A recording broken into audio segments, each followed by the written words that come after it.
Seminars.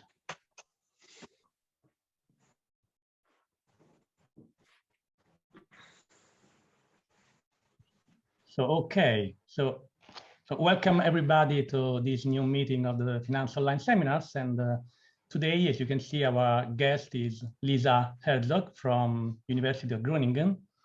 And so Lisa will give a talk titled Financial Markets, Are They Epistemically Efficient? Whereby she will question the picture of financial markets given by the efficient market hypothesis mainly. And so thank you, Lisa, for accepting our invitation. I'm very happy to have you here today. And I'm also very happy to have two important discussions with us today, namely Melissa Vergara-Fernandez from Erasmus University of Rotterdam, and our mutual friend, Joachim Sandberg from University of Gothenburg. And thank you, Melissa, and thank you, Joachim, for being here today. And before starting, we remind you of the format of the meeting. And Lisa will talk for about 40-45 minutes, I guess. And then maybe I'll be faster even.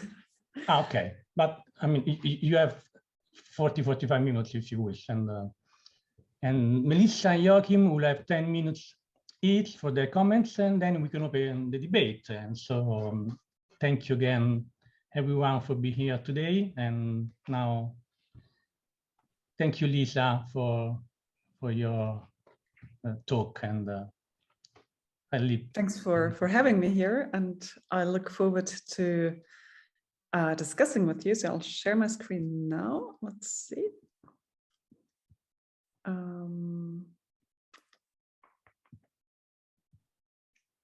Do you see my screen in full screen mode? Yes, great. Please do tell me in case the slides don't move forward. That sometimes seems to happen. They move forward on my screen, but are delayed on Zoom. In that case, just give me a warning sign. So the topic of this paper is, well, if you want to know sort of the emotional, personal motive, I was in a way wondering, why are we actually seeing financial market reporting so prominently in our daily news all the time? Is that actually the right thing to do for society, to pay so much attention to financial markets?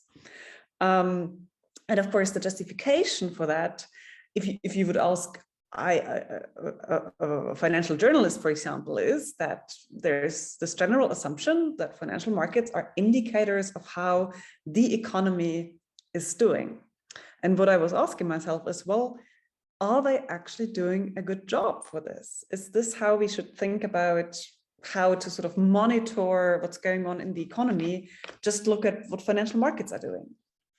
And the theoretical underpinning for thinking that financial markets might be doing a good job at this is this famous efficient market hypothesis, which says that markets incorporate all available knowledge. And there's this famous paper by Eugene Farmer from 1970, where he distinguishes three versions of that thesis and argues that if financial markets did not incorporate knowledge, then there would be arbitrage opportunities.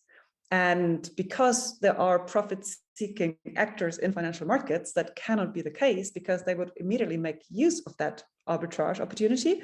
And then the difference that would arise because certain information has not yet been incorporated would disappear.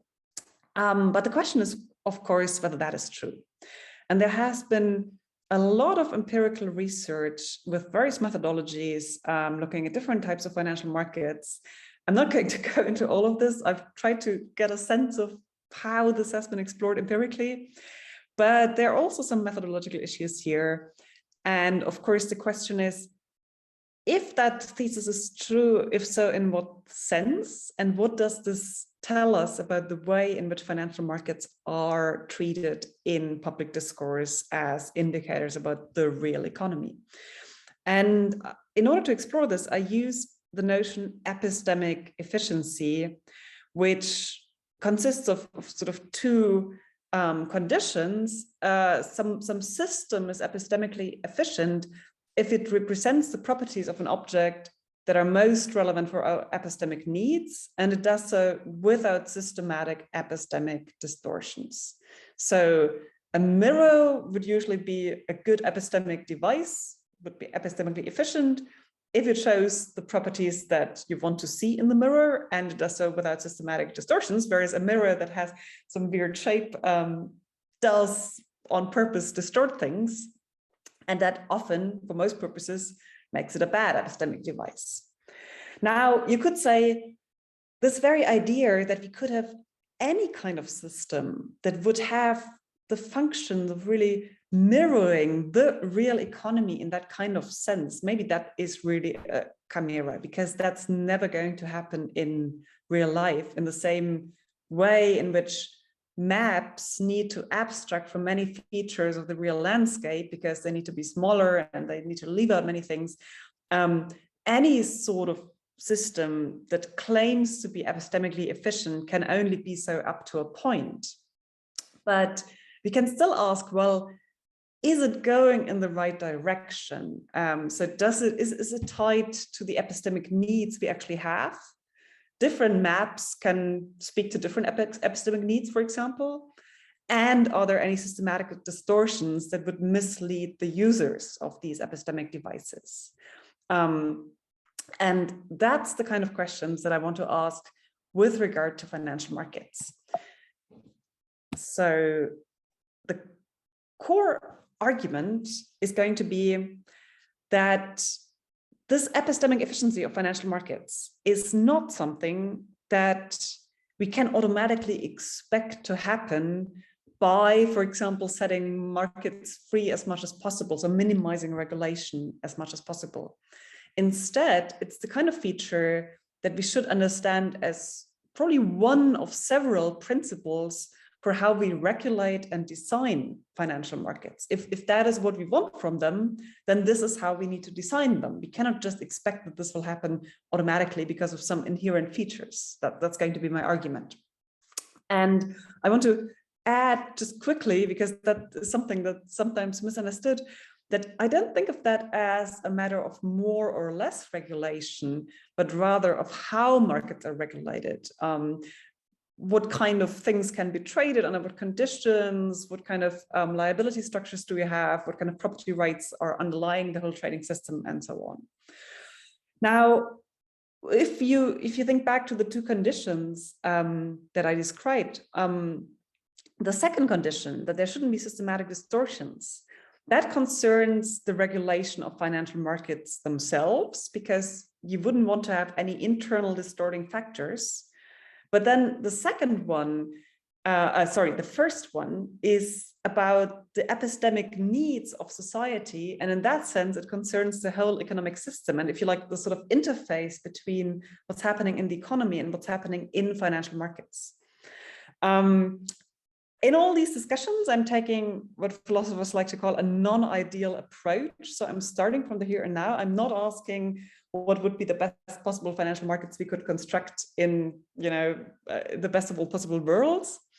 But I want to add that depending on what view of an ideally just society you have as a theorist of justice, there can be financial markets in that ideally just society, at least according to certain models. That's not explicitly excluded. So one strand of post-Rawlsian theories of justice that ask what kind of economic system could realize the Rawlsian principles of justice is what's called property owning democracy, where the idea is that all productive assets in society are distributed widely so that all members of society hold not only their labor power, but also some part of the capital stock of society.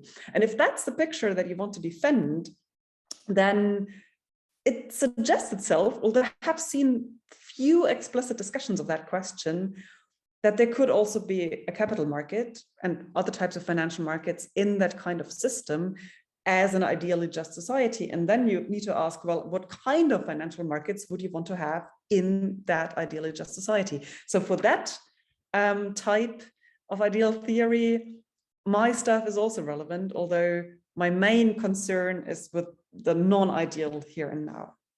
So just to give you a preview of the structure, first I'll discuss some different views of financial markets that we have in the literature, contrasting the neoclassical view with the efficient market hypothesis and behavioral approaches, and also neo-developments that look into behavioral,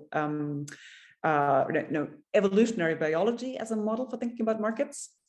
Then I'll ask what can make financial markets epistemically efficient in this internal sense, so avoiding systematic distortions. Then I'll discuss how they could actually reflect information that matters. So this is about the epistemic needs part, and then I'll conclude. And if there's something where I'm using jargon from any of the fields here that someone doesn't understand, where it's just a matter of clarifying certain terms or so, then I think it's okay to interrupt me. I would say, let's have the discussion at the end, but if there's some possible misunderstandings that should be cleared on the way, then just please unmute yourself and ask. So, as I already said, the neoclassical view of financial markets is that you have perfectly rational and fully informed individuals who trade to maximize their utility. Now, in other kinds of markets, the reason for trading is that you want to have more of a certain good and less of another. So the typical textbook example is something like you have 10 apples and you would prefer to have 5 apples and 5 oranges. So you trade some of your apples against oranges, and then everyone has a better set of resources that leads to a higher utility function. That's not quite the rationale for financial markets, because very few people, and not even the kind of abstract model people that you have in these mathematical models, would trade just because they think it's so great to hold a certain type of financial assets. That's not the point. The point is that individuals hold different assumptions about future income flows, and they trade if they think that by selling certain assets and buying others, they can optimize their expected future income. So it's the usual thing. You take risk-adjusted incomes. So you have a certain view of what income a certain asset will bring in the future, multiplied by the risk of that outcome. And then you can calculate what the optimal portfolio for you as an investor is. And if different people have different views about these distributions of future incomes and risks, then they trade with each other. And the idea is that this kind of arbitrage will remove any inefficiencies, so that assets with the same risk and return profiles must be traded for the same price. And if new information comes in, some people will have that information first, and they will immediately make their trading decisions such that you end up again with a new equilibrium where this new information has been incorporated. And that is this idea behind the efficient market hypothesis, that prices always fully reflect available information. And I'm not going to talk about the different versions here. I mean, there is the weak version that says it's all publicly available information, and then there is a medium and a strong version, but that doesn't really matter for what I'm interested in here. Now, on an empirical level, it's very contested whether or not that assumption holds. Oh, you're telling me the slides are not moving forward. Sorry about that. Hang on. Which slide do you see now? See the Number 2. different views of financial markets. Okay. Slide. So now it's the right one. Okay. Thank you. So what the empirical literature shows is that over certain periods, the weak version seems to hold in developed markets. And one implication, and how this is also being tested empirically, is that it's not possible to predict prices based on previous movements. So there are no sort of patterns that you could exploit. But what's interesting is that this weak version is still a kind of, you could almost say, a kind of formal condition on markets. It can hold in markets that are otherwise structured very differently. But that weak version has been shown to sometimes be applicable. The problem is that from that empirical research, we don't get any indication of how to know when the hypothesis will hold and when it will not hold. Because, and that leads to the next slide. Are you seeing the next slide now? There are actually some really— Yes, there is a next slide. Thank you, thank you. There are some really strange paradoxes here. The thing is, if you assume that all information were always already incorporated into market prices, then why would you trade? Why would you think that you as a fully rational individual could beat the market if the market has already incorporated all information? And maybe even more importantly, why would you invest time and money researching the underlying assets if you think that others must already have done this and incorporated all the prices? So you rather free ride on other people doing that research. And also, then it would not be possible to make profits. So this is a paradox that has been noted very early on, that it cannot be 100% literally true, because then we would just not see any trading, and then it would break down again because no one would do the work of incorporating information. What's also very interesting, and I guess people here in this group are very familiar with this work, is that traders use models that assume that the efficient market hypothesis holds true when they make their own decisions. So this is what McKenzie has worked on in particular, showing that the very models that economists use to describe markets are then used by traders to determine their own behavior in markets. And in addition, you also have performative effects on the real economy. So there's a very interesting paper by Graham et al. That shows that because financial traders expect certain patterns of returns, private companies will try to achieve these, because this is what makes you look good in the financial markets, for example, by smoothing the earnings, even if this burns money in the company.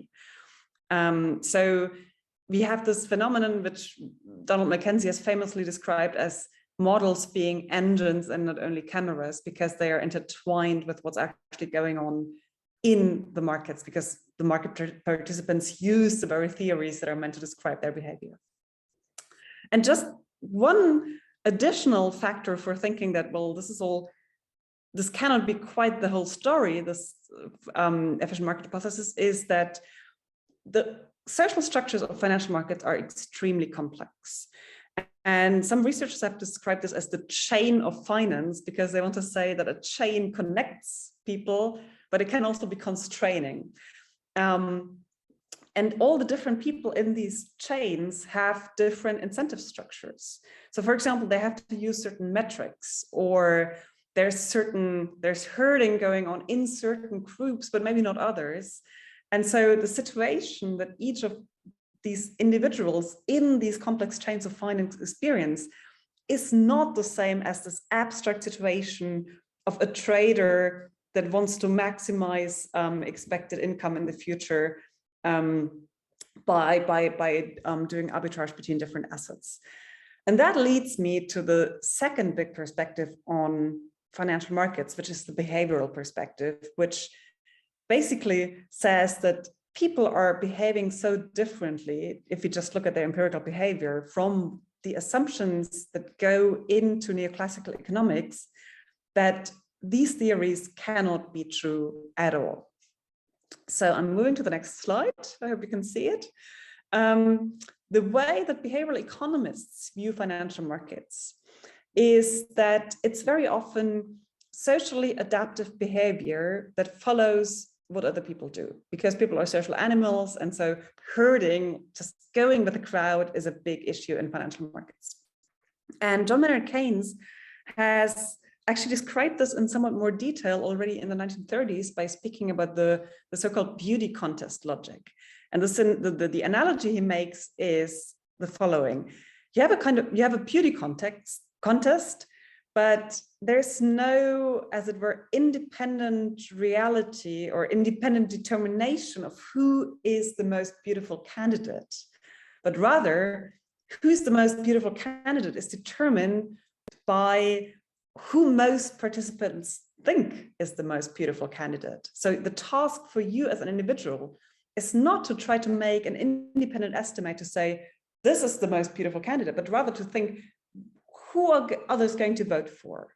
And if you hit that candidate as well, then you win. And if you, so for example, if you know that people are, I mean, this is unfortunately a real issue, if people are racially biased and think that white people are more beautiful, and you think, well, objectively speaking, I think there is this other candidate who's more beautiful, but most of my co-participants are probably racially biased, then you wouldn't vote for that candidate that you think is really the most beautiful person here, but you'd vote for the one that you think others will take to be the winner.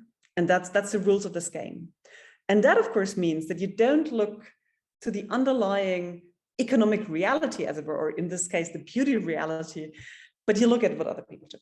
And then there's this additional psychological dimension, which Keynes also described, for which he used the term of animal spirits, things like excitement about a good market or fear if the market turns bad, that also influences the behavior of traders quite massively.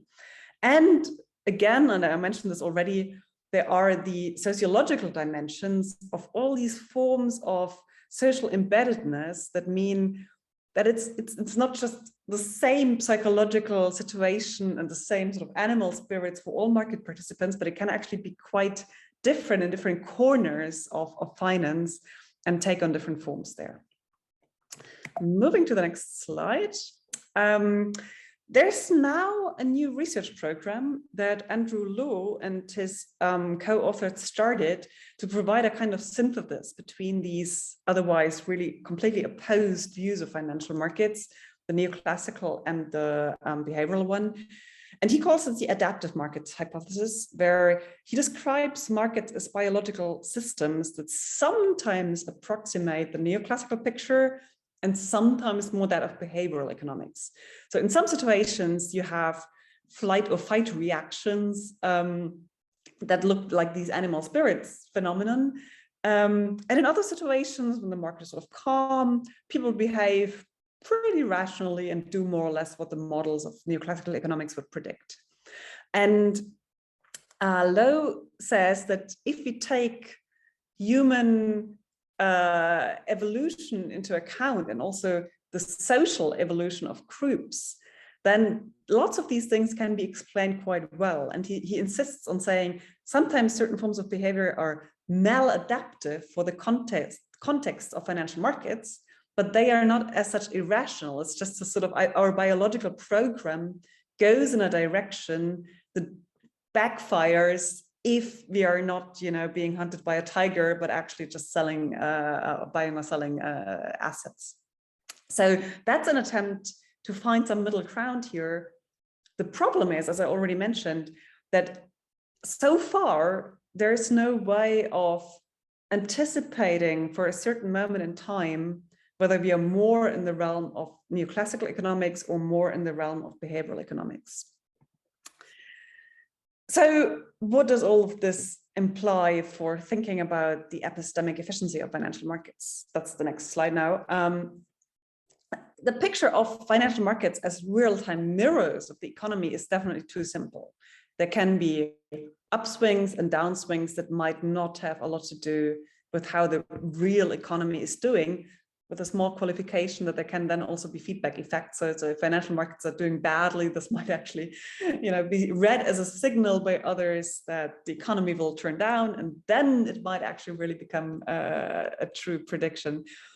There is also another interesting reason to think that maybe for the future, this whole idea of financial markets having that kind of epistemic function might really be reduced. There's this very interesting paper by Schlingemann and Stolz from 2 years ago, where they argue that in the future, financial markets might not be so important anymore because the need for capital allocation has actually gone down for many industries. Many companies that are successful these days don't have huge amounts of capital that they need for investment. And what they show is that there has been a kind of decoupling between the companies that generate most jobs and the highest contributions to GDP and what's going on in financial markets. So who knows where this will go? Maybe this whole idea that capital markets play this really crucial role in the economy was really a specific historical contingency for a certain period. Maybe the future is going to be completely different. But I'll continue with the assumption that we're still going to see financial markets for the next couple of decades at least, probably. So the question then is, how should we think about them? How should we treat them? Moving on now to the third section, what, if anything, makes financial markets epistemically efficient? So as I said, the first question to be asked here is internal to financial markets. If we want them to play this epistemic role for us, we need to ask how systematic distortions can be minimized. And one thing here is that we might want to minimize herding. We want people to look to the real underlying economic assets and not just to go with the crowd. One suggestion that goes in that direction might be a Tobin tax, which slows down trading, throwing sand into the wheels of financial markets, as this has been called. Although some people would also say that makes trading slower, but there might still be movements into a certain direction that are irrational. And if you had more trading, you might return more quickly to sort of a non-distorted state. So this is ultimately an empirical question. Maybe if we get a better understanding of these states of markets in the sense of animal spirits and the evolutionary perspective, we could also have certain adaptive forms of regulation. So if the market is overheated and we have reliable indicators for that, the regulations could be different from situations in which the market is going smoothly. But that would require these other indicators to be really reliable, of course. There could also be arguments for having requirements on minimal holding periods. So if someone's interested in future expected returns, why would they want to trade within nanoseconds? This can only be going with the crowd, really, and trying to be faster than the crowd. So it's unclear to what extent that really reflects the expectations that the neoclassical model describes. And more generally speaking, the question is to what extent we can ban certain purely speculative practices. And of course, I'm aware that there's a huge debate about what purely speculative would actually mean. But there have been some cases that have been discussed of trades that are really quite clearly not intending to get people long-term investments, but that are really speculating on other people making mistakes, basically. And sometimes those can be useful as correctives, but sometimes they might also be dangerous because they might lead to certain bubbles building up. A second strategy would be to reduce the blind reliance on matrices. And Benjamin Duprin is here, I think. So he made this argument that the role of rating agencies should actually be limited because it's a sort of outsourcing of epistemic responsibility if traders just rely on what the rating agencies say instead of doing their own proper research. And I think there's a lot to be said for the argument, but I wonder whether it's realistic to expect that we will be able to have financial markets without any kinds of ratings. We see these kinds of epistemic infrastructures in all kinds of markets. Many markets have certain institutions that provide, for example, quality tests or compare different features of products. So to assume that financial markets would completely could function better completely without any kinds of epistemic infrastructures I'm not sure this is realistic, but what should in any case happen, and I think that's something Baudovan and I are probably on the same page, is to minimize conflicts of interest in this whole area. Because if the same companies bring certain assets to the markets and pay for their evaluation, this is clearly a distorting conflict of interest, and that could be regulated better. Moving to the next slide, but still continuing on that line. Another issue is that given that we know that there is this complex chain of intermediation in financial markets, more steps could be taken to reduce conflict of interest. So I mentioned the rating agencies already. There could also be stricter regulation for broker dealers that have two roles at the same time, which is often a bad idea because it drives them into different directions. And there could also be stricter rules for what to do with people's assets, in the sense of, well, people have discussed this under the label of guardianship or stewardship. So having a kind of protective relation to the assets of your clients, especially if these clients are vulnerable.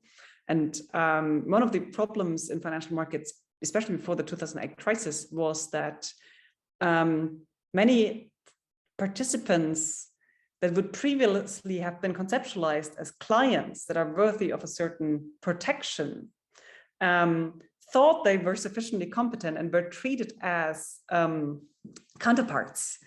And for counterparts, there's no need for protection. It's only buyer beware that holds. And that is one other area where certain stricter regulations might help to avoid conflict of interest. Now, I'm totally aware that regulation in this area will probably lead to sidestepping reactions by market participants, and that will require new adaptations from time to time. But I think this shouldn't deter us here, because this is also at the same time something where drawing on this evolutionary perspective can be really useful. So the more the behavior of market participants can be understood, the better the rules of the game can be adapted over time. And if you try a certain set of rules and you realize, oh, it leads to this or that effect, and then you need to counteract this, I think that's not per se a bad thing, to think about this regulatory process as a bit of trial and error. And as long as it's really done by an independent market authority and not distorted by lobbying of the parties that need to be regulated, that's yet another issue. But I think this evolutionary perspective is really useful for thinking about how, in the future, the more we understand how these dynamic systems work, the better we can regulate them. Next slide. I'm now moving to the second condition, which I had mentioned first in the introduction, namely, do epistemic systems actually reflect the things that matter for the epistemic needs for which a community uses these institutions? And the question applied to financial markets then is, do they actually support capital allocation in line with societal values? And do they reflect this in their trends and developments? Now, of course, there are these internal questions. Is there a big bubble developing in the housing market? Or, might certain industries be completely undervalued because of animal spirits among that trader community? That's the previous slides, what I discussed there. But in addition, you have the problem that if the economic reality is actually distorted, then financial markets will also mirror these distortions. I'm going to give you two examples here of what I mean there. If you look at sort of typical neoclassical models of markets, there's usually just one type of market participants, and there's an implicit assumption that is never really discussed, that they sort of all start from the same point, and there's no discussion of unequal purchasing power, for example. But of course, the reality in our societies is that we have hugely unequal purchasing power. And that means that financial markets will reward companies that make profits, which often means you need to serve the interests of those who have higher purchasing power. And it's not the case that they are serving all members of society equally. It's the case that they will go where they can make money, and that means they will produce things that people with high purchasing power will buy. And then these companies will also look good on financial markets. what's happening to society overall if lots of companies go to where they can make profits depends on other factors as well. So in theory, there could be this trickling down to the poorer layers of society, but unfortunately, empirical research has shown this just doesn't happen. You could also have tax and transfer systems that would say, okay, let's keep it that way, but let's just tax and transfer to the rest of society. It's also not really happening these days. So what we see is that financial markets get sort of, they import in the picture that they show us all these inequalities and the lack of provision for those members of society whose purchasing power is just too low to make it interesting for companies to go there. Second example, and that should be well known to everyone by now, but it's still a huge practical problem, which is climate externalities. So at the moment, although there are certain taxes on certain forms of fossil fuel consumption, our economic system is still such that it allows many market participants to benefit from market failures in the sense that climate externalities are insufficiently taxed.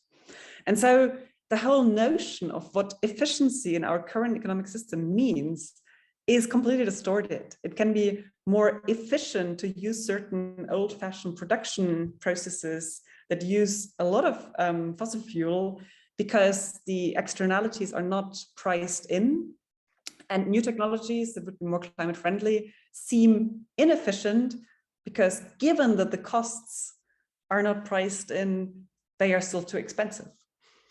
And in that sense, what we see in financial markets also reflects all of these distortions. We're simply not living in sort of an honest picture in terms of what the prices show us of the real costs of our economic activities on future and to some extent also already current societies.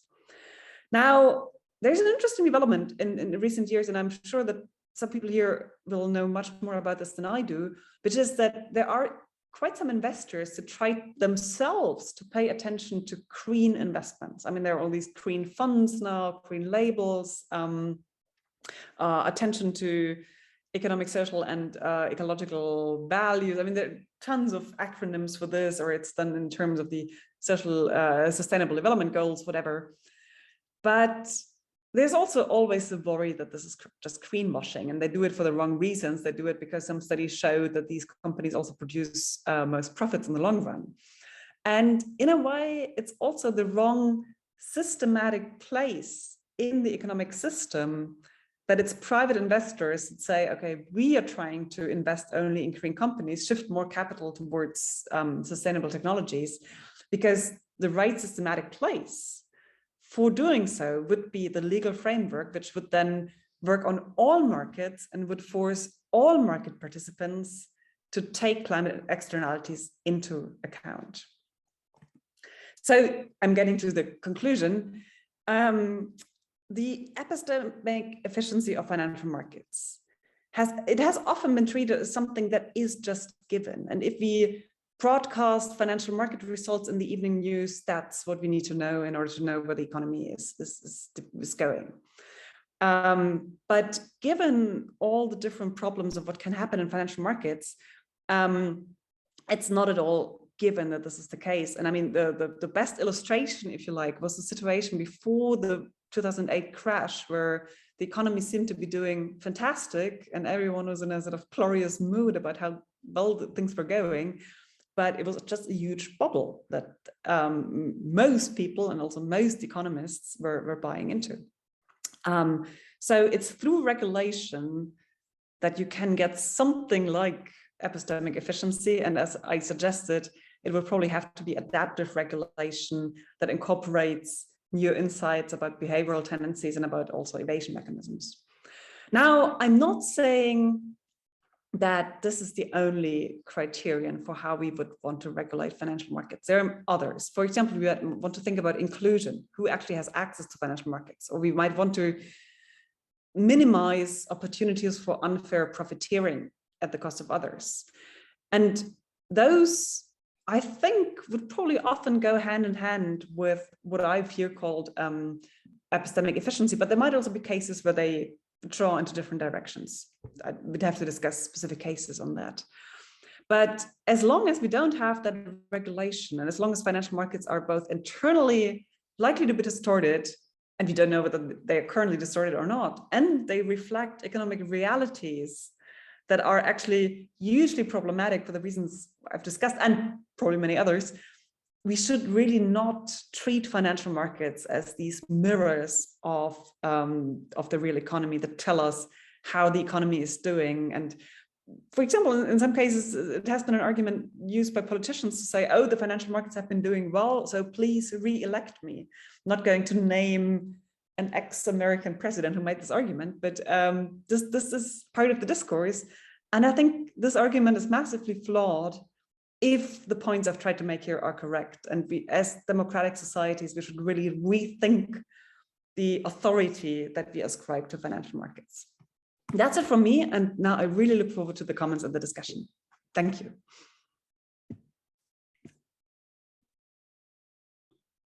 Thank you very much, Lisa, for your talk. And it was very stimulating and plenty of insights. And now I'm give the word to Melissa for comments. And so thank you, Melissa, for being here today. And all right. I also have, oh, I cannot share my screen.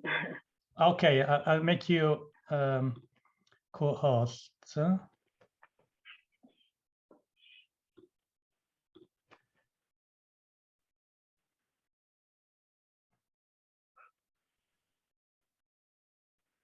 Okay, maybe Lisa has to do it because she's still the host. Oh, now, yeah. Yeah. Oh, can you see that? Oh, yeah. Maybe but I think I'm not sharing the right. Oh gosh.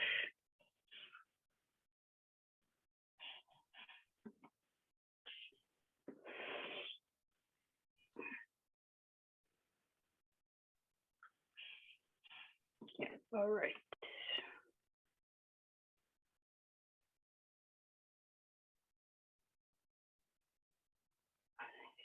Yes. All right. Yeah, that's better, I think. All right. Well, thank you for the opportunity to comment on this paper. It was I was really excited when I got it. Let me just start. I mean, this has been a very good presentation, so I'll just go very quickly through just rehearse the arguments. Basically, the idea is that financial markets do represent the properties of the real economy, and therefore they're not epistemically efficient. And there are a number of causes for this that Lisa calls distortions and that prevent these accurate mirror-like reflections. So one of them is the performativity of models, the simplifying metrics in relation to the example of rating agencies that rely too much on this and do not have a good grasp, therefore, of the underlying economy. There's a self-interest greed or greed. She doesn't use this word, but I suppose that's kind of suggested at some point or hinted at of traders, that they trade too much in this seeking fees. And there's a self-referential nature of these markets, that they only look to themselves, but they're again not looking very much at what is going on in the economy. Therefore, there is a need for regulation that remove distortions and bring financial markets closer to their role as a tool for efficient capital allocation. That's basically the point. And then she provides 3 regulatory steps that will help to minimize herding, reduce reliance on metrics, and minimize the conflict of interest. This is how I take her summarizing her points, I suggest turning the argument about the nexus of markets and knowledge on its head. Instead of assuming that in order to process knowledge efficiently, financial markets should be deregulated as much as possible, we should ask which regulation is needed in order to achieve epistemic efficiency, or at least to prevent the greatest obstacles to epistemic efficiency. All right, so this is how I took her argument to be. I have the remarks the parts that I like about the paper is that I really like to see work that gets into the market efficiency rabbit hole. I think this is something that definitely needs attention because it's a rabbit hole, and it's very interesting and requires the kind of work that she, I think, is doing here, which is to rely or draw on different literature to convey her point. So these different perspectives, they make manifest the subtleties of the complex issues that it is. Of course, the point or the difficulties is that this is hard work. This whole market efficiency has been discussed among financial economists since the very beginning of new modern portfolio theory, and even before that. So it's indeed something that financial economists themselves are concerned about, in part because of the impossibility, according to some, to test this market efficiency. But okay, so I think that because of how hard this is, there are some conceptual issues that I was worried about, or at least that I wasn't clear about what is actually meant here. So the first issue with respect to conceptual clarity that I think would be nice to solve in the paper is simply that there's sometimes discussion of financial markets, but sometimes it is as if it's actually the stock market that is really the big issue here. So this would be important to clarify, because this is, I mean, the problems, of course, pertain to different sectors of the financial markets. I also found 3 definitions of efficiency that are used somehow interchangeably, and that made me wonder, okay, what is exactly this idea of epistemic efficiency? So it is epistemic efficiency as it was defined.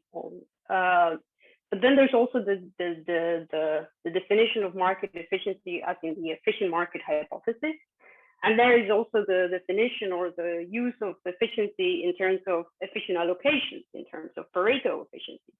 And of course, these things, at least, well, the efficient market hypothesis and the Pareto efficiency, they have been, they are related, of course. This was somehow the crux that Fama managed to bring this empirical result of random walk prices into the concept of equilibrium, and therefore argue that markets are efficient.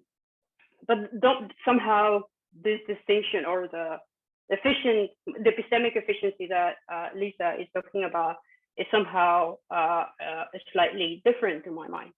So she says a system, financial markets represent the properties of an object, that is the real economy, with 2 conditions. Those properties most central for epistemic needs, and those properties are represented without systematic distortion. And here I was wondering, okay, so why are financial markets a system and the real economy an object? That's maybe just nitty-gritty, but I start having questions. What are those properties that are most central for epistemic needs, and what is most central here, right? This is important to clarify, I think. And then what are these systematic distortions? So that is an issue that made me wonder, okay, what is really going on here? What is really the efficiency that we're dealing with here? What is this idea of epistemic efficiency? There's also something that wasn't too clear to me, and that is that often I could see that there's criticism of financial models, but I wasn't sure if this was also a criticism of financial markets. So the way in which the paper is structured, it seems that, okay, these financial markets do not really have these properties that economists put forward. They are not the sufficient machines that they portray them to be, but often I wasn't sure whether the criticism was about the model and the way in which economists are portraying markets, or is it the fact that markets themselves do not have these properties.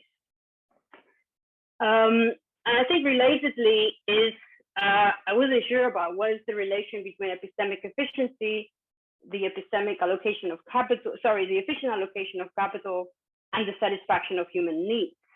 So it seems that, at least towards the end of the paper, there seems to be this suggestion that if markets were epistemically efficient, then they would allocate capital efficiently, and thereby this would allow us to satisfy human needs.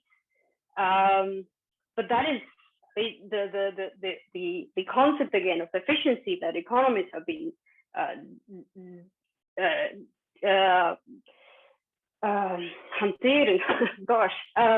that economists have used is actually efficiency has absolutely nothing to do with distribution, right? So the concept of efficiency doesn't say anything about whether these things are distributed justly or not. That is a separate question. So here, putting this together, I think, is really the crux, of course, of economics in a way.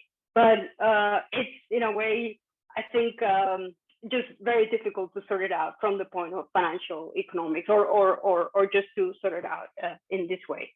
In a sense, we would be here trying to solve 300 years of, at least, of economic theories. Okay, so another part that it wasn't clear to me is the motivation. So why financial markets ought to be a real-time mirror of the economy. And I thought of three potential ways in which I could interpret this, suggestion. So if I say, okay, this is a literal, if I interpret this literally, I say, well, this is actually not quite right, in the sense that financial markets need not to reflect the real-time mirror of the economy. They are markets that trade on expectations about the future. So maybe something in the economy is going really wrong, right? But stock markets are looking forward and have expectations that things are going to get better or worse in the future. You didn't bring that up in the discussion, but there's a suggestion and discussion of short mentioning of Hayek, and it's in the basically in the suggestion that in order to process knowledge efficiently, financial markets should be deregulated as much as possible. And then I say, okay, if I interpret this uncharitably, then I say, well, this is actually a straw man, because Hayek doesn't argue this. His point is about the price system being a marvelous, and he uses really this word to convey information that no single agent can have. So he's basically talking about this amazing structure that the price system is, not necessarily not the market, it's the price system. He's arguing against central planning and not against regulation. And then if I interpret this statement charitably, I say, well, this is, I'm still wondering, okay, why do we have to ask this from financial markets? In a sense, there's no compelling reasons for stock markets. And here I think the discussion is about stock markets, in particular also in relation to this 2020 paper of these couple of people who said that stock markets do not reflect are not representative of the real economy. And there are no compelling reasons, and in fact, there are reasons to think that this is not necessarily, this doesn't have to be the case, in the sense that, well, not all companies are listed in the stock market to begin with. High market cap firms might be expected to contribute in the future, right? So they might be have a high valuation today and not necessarily contribute to employment today, but there might be expectations of them doing that in the future.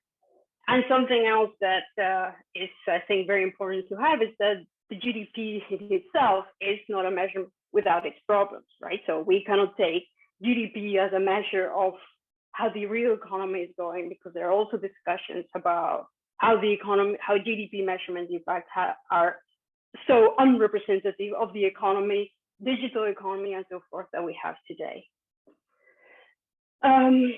So this is my last slide. I think that at least the difficulties that are found in this paper, I think, might be in relation exactly to trying to speak to too many minds, or at least I was wondering, okay, who is this paper really aimed for, right? Is this really are these suggestions that are being given here for practitioners? Is this something, these regulatory steps, are we supposed to be thinking hard about them? Or is it financial economists, or is it political philosophers, or is it philosophers of science? So I see somehow the conundrum of bringing all these notions, or at least these interests, let me put it this way, of these different audiences. And perhaps it is still unclear how they speak in a nice way to all of these audiences, so to say. So I think that might be a way to kind of rethink the paper, yeah, I think I'll stop here. I had many more comments, but we can take them to the discussion, or if you're willing or want, I would be happy to share my notes with you. That's it.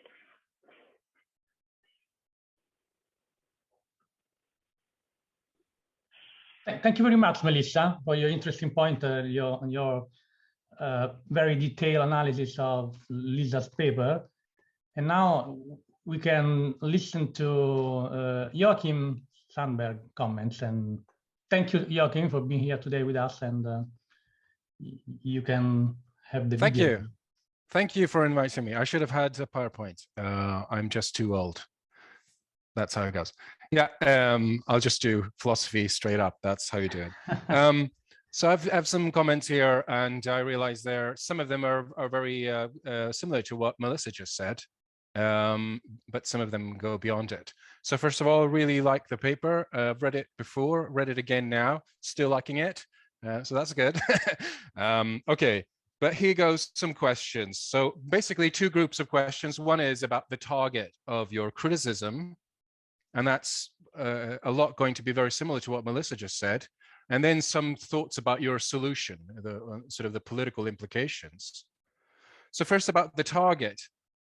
Just as Melissa, I was wondering whether this is this a common view that the financial market should somehow mirror the real market? So there was some ex-president who alluded something to this. Yeah, okay, that's not a good representative. So is this, a common idea?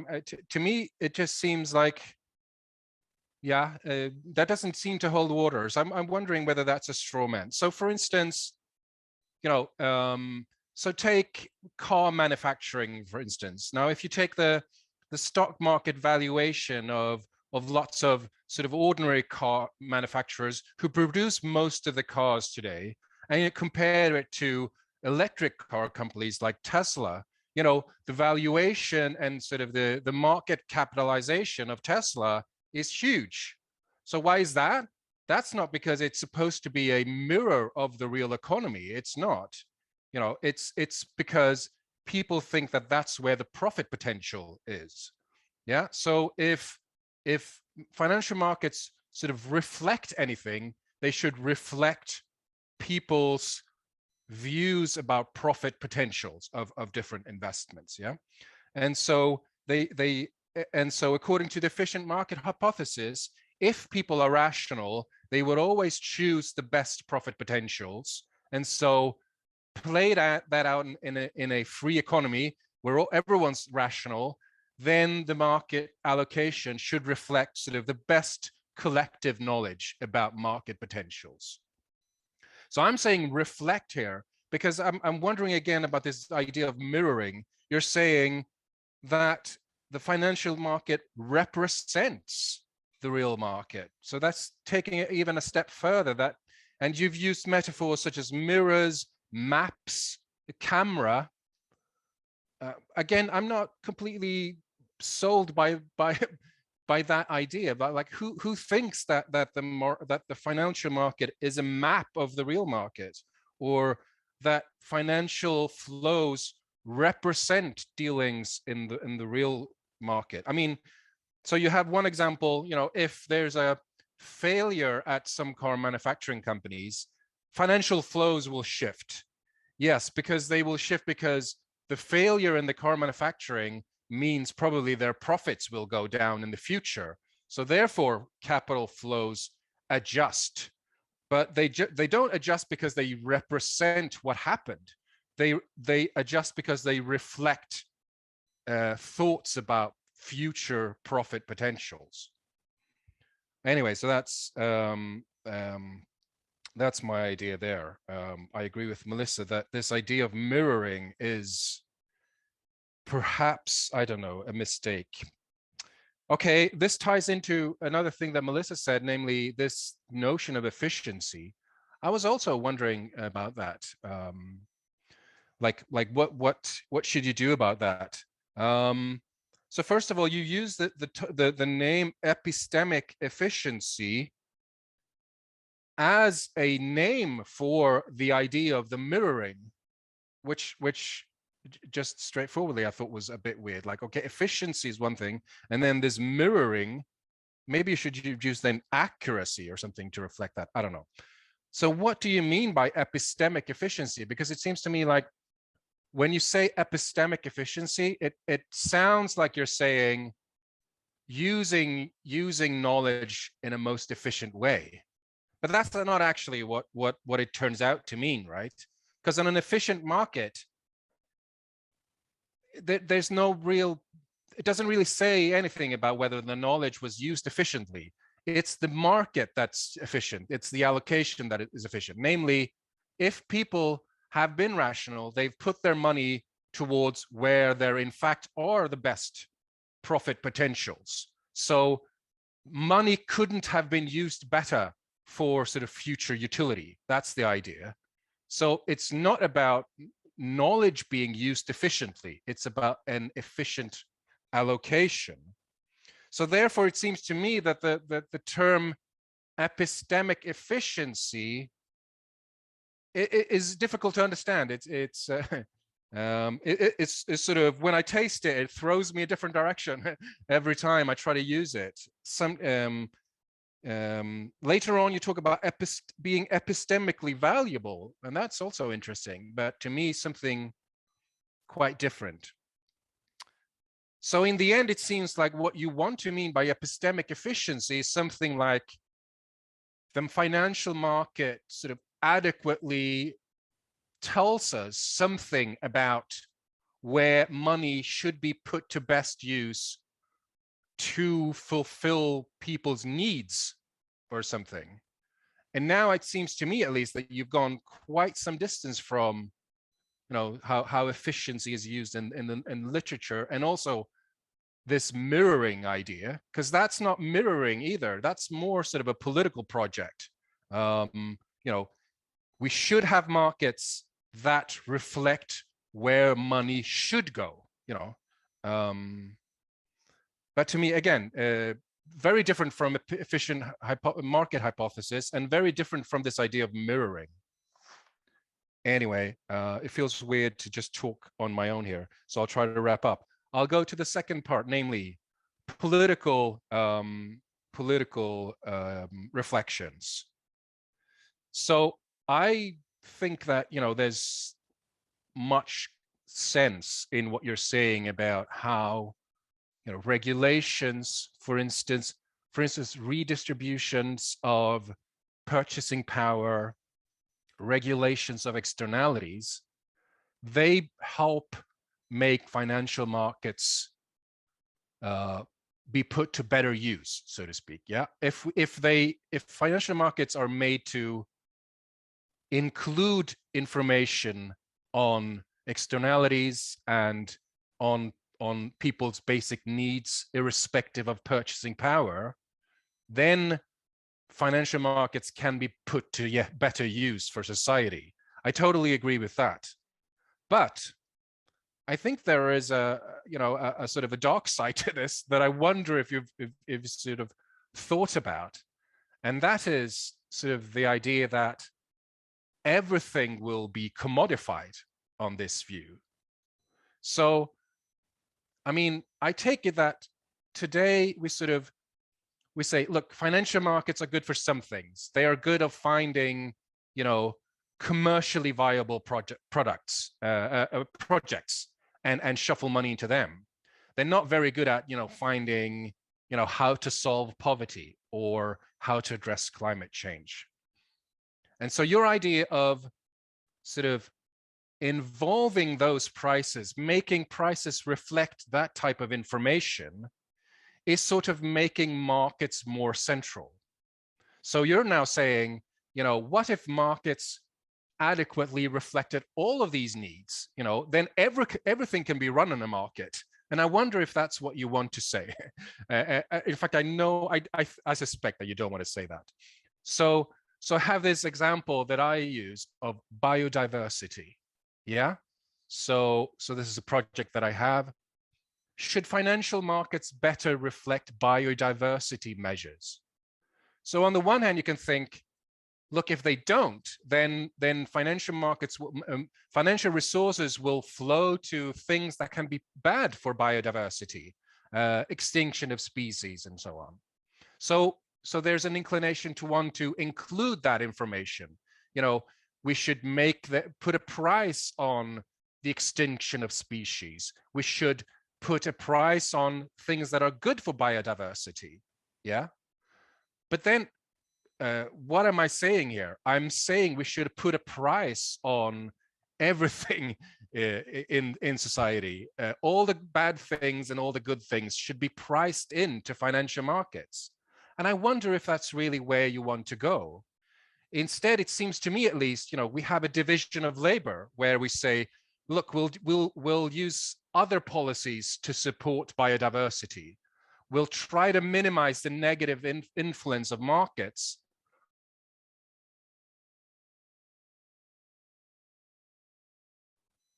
So it seems here, you're sort of, when you're saying, financial markets would be better if everything was priced in a sense, you're giving up on this idea of solving things in non-market ways. But maybe I'm overreading. This is at least something to think about. When you say everything should be priced in, sounds very plausible, but what is the outcome of that? Everything can now be marketized. Everything can be commodified. Maybe we should just say, okay, financial markets don't price in everything. And that's why we don't use them for everything. They're useful for some things, but they're not useful for some other things. Okay, hope you got most of that. Thank you. And thank you, Joachim, for your viewpoint. And it's very stimulating. And I think that also Lisa is willing to answer. Maybe we can give the word again to Lisa for answers, and then you can open the debate as you wish, Lisa. Thank you very much. The last point is indeed a bit of a overreading, and I mean the sad reality we live in is that it's these companies that in a way take advantage of this division of labor not at all working, because in this ideal world in which this division of labor would work, there would be all these biodiversity measures anyway, and then they would be banned by law, and there would be huge fines, and people would be put into prison for violating these rules.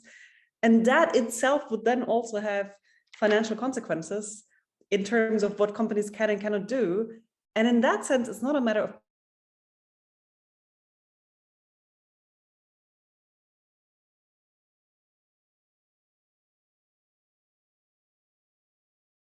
we live in a world, and I wish we lived in a different one, but that's the one we have at the moment, where companies seem to understand the language of prices best. So in that sense, those companies that do pay attention to financial markets, for them, I think this rationale of, well, let's put a price tag on harmful behavior, I think that makes a lot of sense. So I think that depends a lot on context. But I mean, I'm actually not too worried about these kind of commodification arguments. I think it depends hugely on context. And, you know, does the value that I experience when I see, I don't know, a nice protected area of nature, does that experience change for me if I know that companies have had to pay a certain price for not using whatever, some kind of regulation, some kind of financial implications? I think that's not necessarily the case. I think those arguments can sometimes be used in a very blunt way without really looking at the details.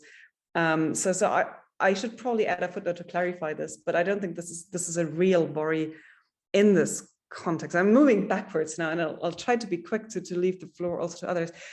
On the notion of epistemic efficiency, I guess what I'm really targeting, and that's something I should make clearer, is not, if you like, the economics literature itself, but the way in which a general narrative about what financial markets can do has become part of our social practices. And it's often very hard to, you know, pin down very exactly. You see these kind of collective imaginaries about what is a financial market, what does it do, and so on.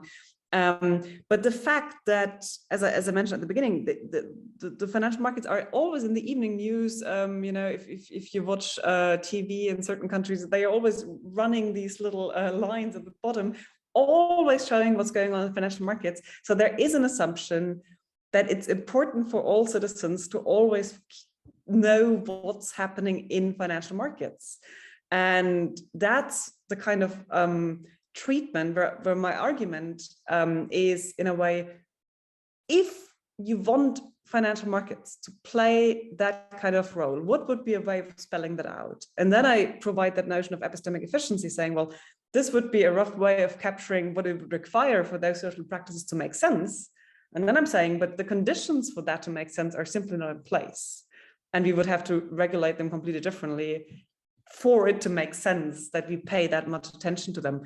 And I mean, the thing about that, you mentioned, Melissa, about future versus present of future profit opportunities. I guess there is a sort of an assumption in the social practices that future profit opportunities are what matters most about the economy. And that's why people then sort of write down all the car manufacturer and write up Tesla, because I think this is going to be where the future is. And the efficient market hypothesis is also sort of bringing the future into the present, in the sense that these future expectations should, according to that hypothesis, already now be reflected in market prices. So in that sense, there is this idea that this is what markets deliver. Now, I've called it epistemically efficient because there is this, well, it's epistemic in the sense that they tell us something about reality. That's the epistemic element, and efficient because it's a very instrumental perspective of them being an efficient tool for achieving that. So it's not that there is something valuable in itself about it, but it's this instrumental quality that I'm interested in. And that's why I've gone for epistemically efficient. I could also go for epistemically valuable. I guess I could just tie this out a bit more clearly. Now, there was also the question about the target audience, and I had hoped that Jörg might actually answer this because he's the editor of the volume where this will go as a chapter. And I'm doing something here which is, in a way, you know, if these different communities of scholars talked more to each other, then my task here would be much easier. But the academic world is so split into separate communities that it becomes pretty difficult to really find ways of tying these things together. But I think it's crucially important that we don't give up on that task, because it's only if you take these different angles seriously and try to make sense of the picture that you get from integrating all the different insights, that we can really try to understand and then also evaluate these things. So if you want to be, if you want to have a critical attitude, you need to try to integrate these different discourses, and that makes it more difficult to write in a way that makes sense for all of them.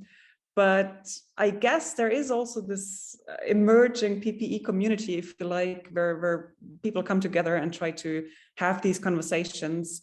I'd be thrilled if regulators were to read this. Joachim, you need to make a lot of, make efforts to advertise the volume when it gets out. But I think it's mostly this interdisciplinary PPE community that I'm targeting, and that of course has its own challenges. Now let me just check what other points I urgently need to make. Oh yeah, I mean, Pareto and efficient market hypothesis efficiency are conceptually linked, as you said yourself. I think that it's the same basic idea that you cannot have that you don't have unused opportunities for one agent to improve their welfare without any other agent reducing their welfare. And the same goes into the efficient market hypothesis. You cannot make, you cannot have any unused opportunities for arbitrage that would still give you better outcomes without harming anyone else. So in that sense, those two are the same. And epistemic efficiency is, as I understood it in the beginning, I'll try to make it a bit clearer. Now, okay, there were more points, but just one last thing that I should speak to, which both of you sort of brought up, which is this relation between financial markets, efficiency, and then some kind of notion of satisfying the needs of all human beings or some kind of distributive concerns. Now, what I guess I need to make clearer, but what I want to say is that in the ideology of financial markets, which is often based on the models that make certain implicit assumptions where all agents are the same, the narrative is very much that they will serve everyone equally. And questions about unequal starting points are simply not asked. And there is a whole separate question, which I discuss in my in sort of related work, but not in this paper, about what satisfaction of needs actually really means, in our advertisement rich markets. This is a whole separate question. So there are all kinds of conundrums here, but the danger is to make an easy assumption that there are some kind of positive features in terms of somehow these financial markets or the efficiency of these financial markets serving everyone, whereas in reality, because of these distortions in terms of purchasing power, that's not at all the case. That's what I'm targeting here. So in that sense, it's again the sort of the ideological narrative of what markets can do for us, and the assumption that they will do so best when least regulated. That is my main target, and I should probably say more clearly that there is, of course, a distinction between the academic discourse and this broader, popular narratives about the role of financial markets that are expressed in our social practices. I'll stop here, and thanks again. There were a few more points, but I want to leave some time for discussion. Okay, thank you very much, Lisa. And there are questions coming, as I can see. So I see maybe the first one is Ivan Oldrev, and thank you, Ivan, for being today. You can speak now directly in the video. Good evening, and thank you for the fascinating talk. Very quickly, 2 quick comments. I think of misunderstanding here is around this epistemic concept, right? So I would start, I haven't read the paper, but I would start really with Hayek's use of knowledge in society, where knowledge is explicitly defined as knowledge about relative scarcities. And that would, so if you narrow down that to this particular knowledge of relative scarcities, that might well, kind of work through these concerns about what epistemic efficiency actually means, etc. Now we have then the whole bunch of further questions, right, around epistemology, around what is knowledge. around what is implicit knowledge, or the knowledge Hayek means. What we mean by knowledge the same what Hayek meant when he said about knowledge and the use of knowledge in society, about competition, revealing knowledge, etc., etc. If we talk about efficiency, what about epistemic arbitrage? Is there anything like that? Do we know any mechanisms of what epistemic arbitrage might mean if we take the metaphors of the efficient markets and move them, or let's say connect them to the epistemology? And Hayek, as you know, had his own epistemology quite well developed, etc., etc. Now, all this comes to the question of whether knowledge financial markets convey, prices convey, is all the knowledge we have or could reveal, or there is something more to it. And then I think that would help kind of deal with these problems of why on earth the concept of epistemic efficiency, etc. And that's one issue. And the second is, I would also, again, I haven't read the paper, probably you touched upon that, but there is the whole narrative in the still other literature in political economy on financialization. And so in what way we differ from Keynes, in what way our times is different from Keynes, and that literature argues in favor of this claim that financial markets matter more and more politically and economically. And so this is a separate set of literatures and claims, which really argues that, well, financial markets are here to stay, and they will, their significance is not something that can be, you know, discounted so easily. Thank you. Thank you, Ivan. I guess that we can collect a few questions, maybe Lisa, and then you can answer a bunch of them. And so now there is Peter Ditch. Thank you, Peter. Thank you, and thank you, Lisa, for the talk. So both Melissa and Joachim picked up on a bit of an ambiguity between two notions of efficiency, right? So the allocative efficiency and the epistemic efficiency. And Joe Heath has a really nice chapter in his 2014 book on the history of the invisible hand that might be useful in resolving that. And in a way, my question also suffers from the same ambiguity, but I'm going to ask it anyway. So to make sense of some of the paradoxes that you pointed to, I wonder whether we can apply a version of the second best theorem to financial markets. Right?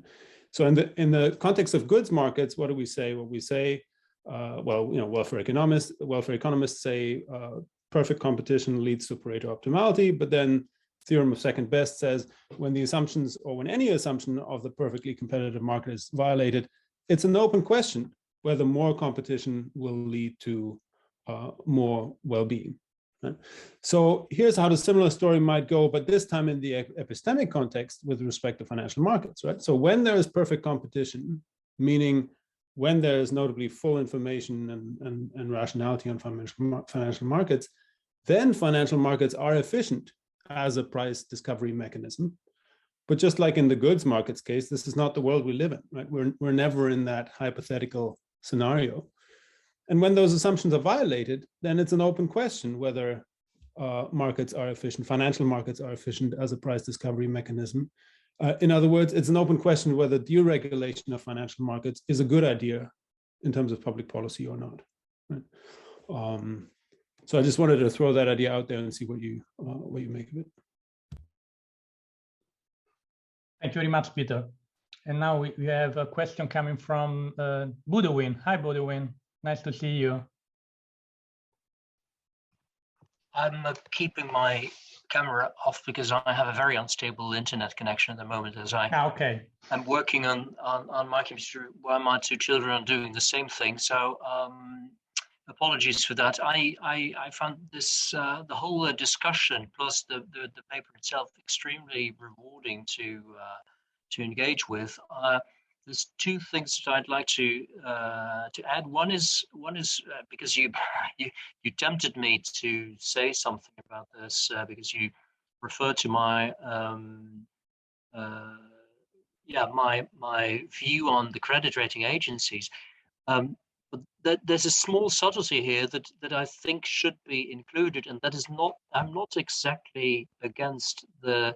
I'm not in favor of abolishing the credit rating agencies. What I think is that I am against governments who make us or force us to take their views into account. I think it's a regulatory mistake. It's not something that is a problem with that particular credit rating agency. If they want to do biased things, let them do that. But a regulator who forces us to be dependent of these biased institutions is just is at least negligent, if not purely wicked. The second thing is that I'd like to sort of broaden the perspective on the efficient market hypothesis by offering something like a different use that people might make of the efficient market hypothesis. And it's maybe a bit related with the way you started the talk, wondering why so many people actually, or why so many newspapers and news shows include financial data. Well, it's a bit like the weather, right? I mean, some people are interested in the weather for its own sake. Farmers, for instance, are really interested because their behavior is going to depend on the weather. And there are lots of people whose behavior is actually dependent on what the stock markets do. And there's quite a few people working in that industry, and they watch the news and read these papers. So I think you shouldn't underestimate that this is just catering to the demands of a significant proportion of the population, and it also gives you some information about the way that people think about certain companies. For instance, in the wake of a scandal, if you look at Philips, how Philips is doing on the stock markets, they lost 40% since the apnea scandal started a number of months ago. And this gives you some idea of what people actually expect to be happening. And I think this is more than just interesting for people who have stock in that company. But the use of the efficient market hypothesis I'm thinking of is maybe something like a benchmark, maybe something that you can use to evaluate the performance of financial managers. If I give my money to someone who invests my money on my behalf, and I pay that person for doing that, and that person doesn't really get results that go beyond the index, a certain index, then I can only use the efficient market hypothesis in an argument to the effect that that person is underperformed. And I think that's a very interesting way in which the efficient market hypothesis returns. And of course, you need all sorts of assumptions here, but I find that a very attractive way to explain, for instance, to regulators why much harsher interventions might be justified, interfering with the freedom to develop certain financial products, because they simply go against financial wisdom or received wisdom or assumed wisdom embodied in the efficient market hypothesis.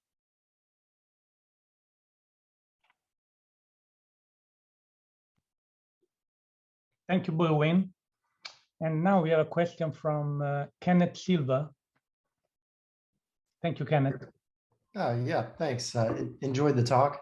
I guess I wanted to float an alternative for how what we mean when we say that the financial markets reflect the economy, or just how I would have thought about it beforehand. I would have thought it was something like, look, the financial sector is itself a part of the economy. It's a pretty big part of the economy, and it happens to be, like the last question said, the part of the economy that the people watching the show might be more interested in. So, if we're thinking about the kind of reasoning that's going on, it's not giving us it's not like we're applying a model and it's what the model tells us. It's more like an inductive reasoning. So we're inferring from the fact that this sector of the economy isn't doing very well, and knowing that it's so closely tied to all these other sectors, that it's likely that the rest of the economy isn't doing well. So yeah, I'll just go from there. Thank you, Kenneth. And we have a last question from Helen Masso. Thank you, Helen, for your question. Hello, thank you. Thank you very much. I really enjoyed this this paper. So my question really relates to well, there's two parts of it. First of all, everyone's focusing here obviously on the market aspect.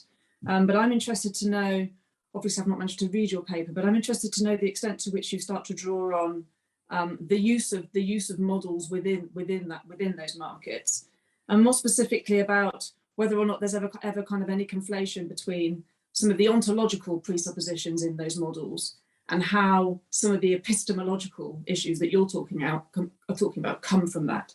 And another aspect really was just whether or not you'd ever approached or read any of the work of Richard Bronk, who specifically looks at ontological and epistemological uncertainty within neoclassical economics, and whether that would be of any use to you. He's written a really interesting paper from 2011 on this. So yeah, that was it. So really it was to do with whether or not there's ever any conflation between the ontological and the epistemological in your paper as well. Thank you. Thank you very much, Ellen. And maybe now Lisa can answer all the question, I guess. And so thank you, Lisa. Well, thank you so much, everyone. I mean, this is a lot and a lot to chew on. So thank you very much. So Ivan, I mean, I've worked on the Hayek stuff in other contexts, and Melissa also brought this up. I mean, of course, the big enemy there is the planned economy, the central planner, but he's also, at least in some passages, and he's often contradictory in different passages, which makes it difficult to pin him down, but he's also pretty opposed to attempts to regulate certain markets, because the assumption is that this would also be a sort of reduced form of central planning that is marked by the same problems, and other Hayekians have made this very explicit and described something like welfare states as sort of partial central planning. I'm blanking on the name of this one guy who's also looked at the socialist market, socialist calculation debate in a great detail, and made this point. But in the Hayekian line, anything that's done centrally, and regulation is done centrally, is marred by the same knowledge problems. In that sense, it's a very radical argument, and I think it can be criticized on many, many levels. And I just didn't want to go into too many details here. And so the implicit knowledge stuff is also, that's very interesting. I mean, it's a huge question of what this would mean. I mean, Hayek paints this picture where some people have implicit knowledge about, okay, how could I produce more here? And maybe they cannot even articulate this. He draws on this Polanyian notion of tacit knowledge. But then is that what's happening in financial markets when a trader analyzes the publicly available reports of a company? Do they have some kind of gut feelings that would be tacit knowledge that are expressed in their trading? There is a lot that one could discuss here. I would question whether it makes sense to apply the notion of tacit knowledge there, because it's also completely mediated. It's not like, this guy goes to the company and looks at the machines they use and develops a real sort of, I'm lacking an argument about where this intuitive dimension of tacit knowledge would come from if someone's just sitting in an office and looking at data on a screen. But maybe there's a way, but I'm skeptical. And on the literature on financialization, I'm vaguely aware of some of it, but if you could maybe recommend me somebody that you think are most relevant here, I'd be happy to include a bit more here, and moving into yet another field. But I think the sort of, if you like, the historical reality of financial markets mattering more and more for our societies, that is pretty hard to deny. And there's one key reason, which is that pensions have been privatized and put into financial markets, stock markets, but also sort of bonds. And I mean, pension funds are among the most powerful players in this whole game these days. And that, of course, is another reason for why lots of people who don't work in finance might actually be interested in seeing how financial markets are doing, because their pension and thereby, you know, the date at which they can retire to some extent depends on that. And there are lots of reasons why one would want to be critical of that. But that is something that I would probably mention, that it's one of the reasons in which financialization has made financial markets far more relevant to wide parts of society.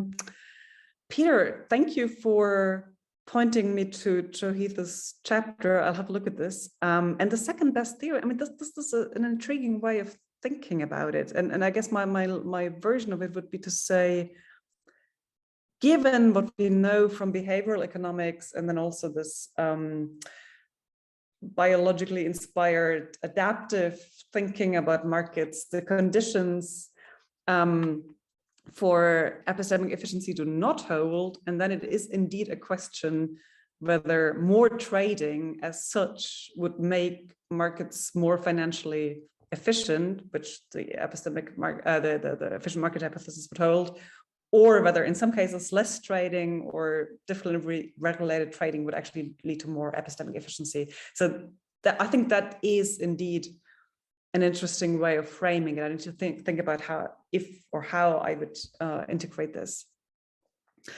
By the way, yes, you're right. I was too brief on the credit rating agencies. I should be more